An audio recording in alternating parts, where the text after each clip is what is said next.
Today I want to talk about the Holy Communion. Holy Communion was instituted by our Lord and Savior Jesus Christ. As we read in the Holy Scriptures in 1 Corinthians 11th chapter 23rd to 30th verse, there we read about the Holy Communion.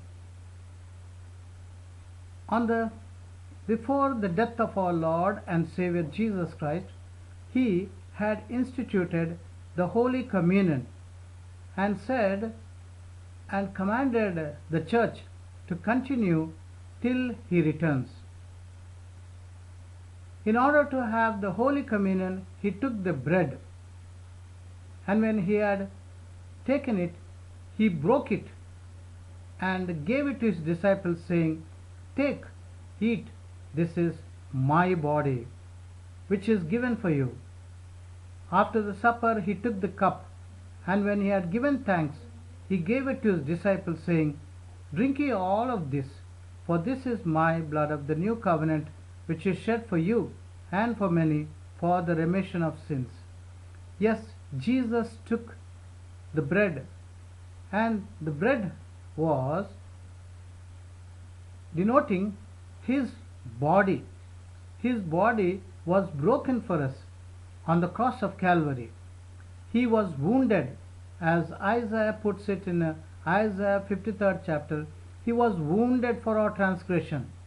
The iniquity of us all was laid upon Him. With His stripes we are healed. With His stripes we are healed.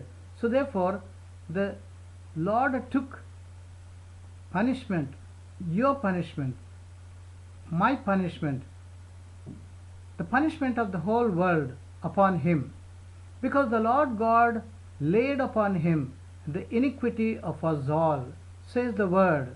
So therefore He has taken our punishment on the cross of Calvary. Therefore He said, "This is my body," denoting the bread. He said, as He broke the bread and gave it to His disciples, saying, "Take, eat, this is my body, which is broken for you." So Jesus was broken for our iniquity.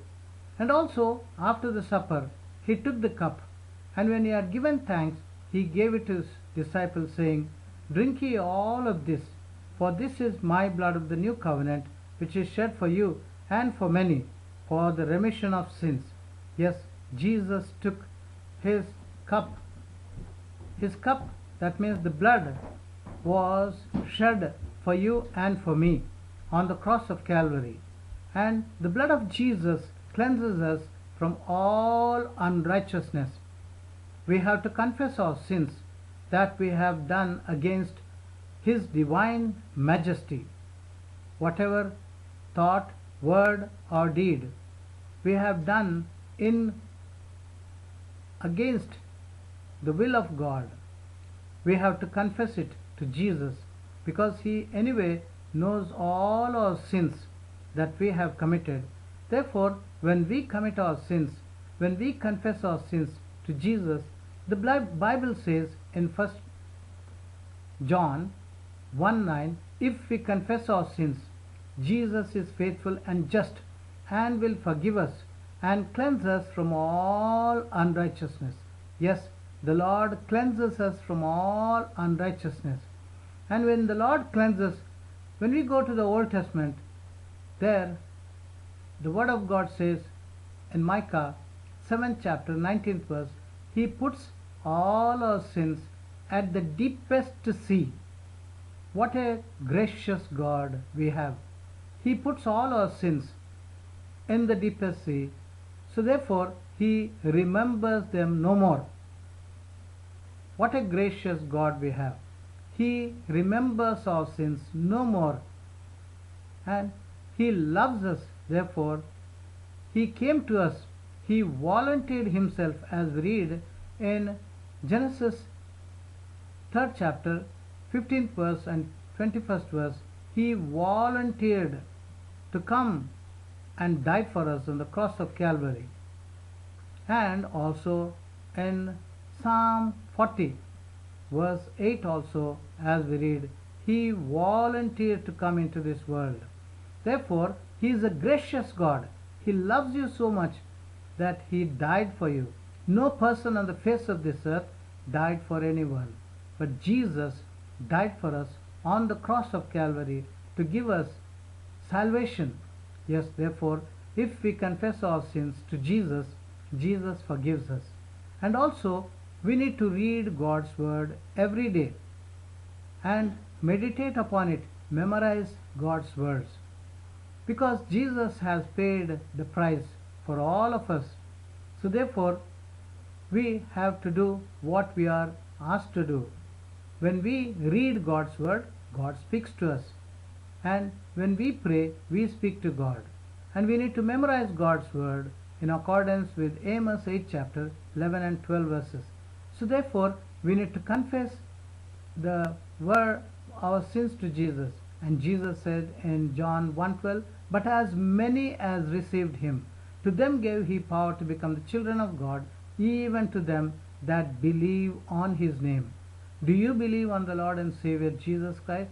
And before we believe, we need to confess our sins to Jesus, and we need to accept Jesus, ask Jesus to come into our hearts, because we are sorry for our misdoings. The remembrance of them is grievous unto us. So therefore, we have to confess our sins to Jesus. We repent of our sins and ask Jesus to enter into our hearts. He enters in and we become His children.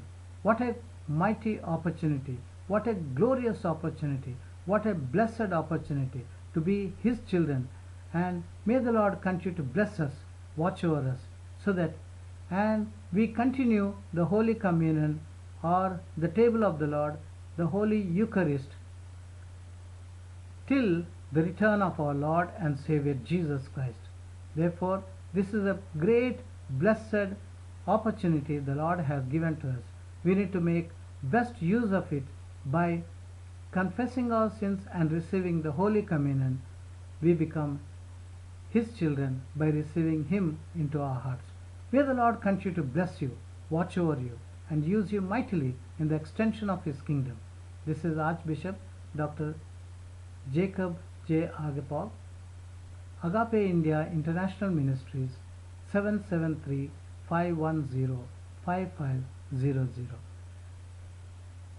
May God continue to bless you and watch over you. Our webpage agapeaim.org. God bless you richly and watch over you. God bless you again. Bye.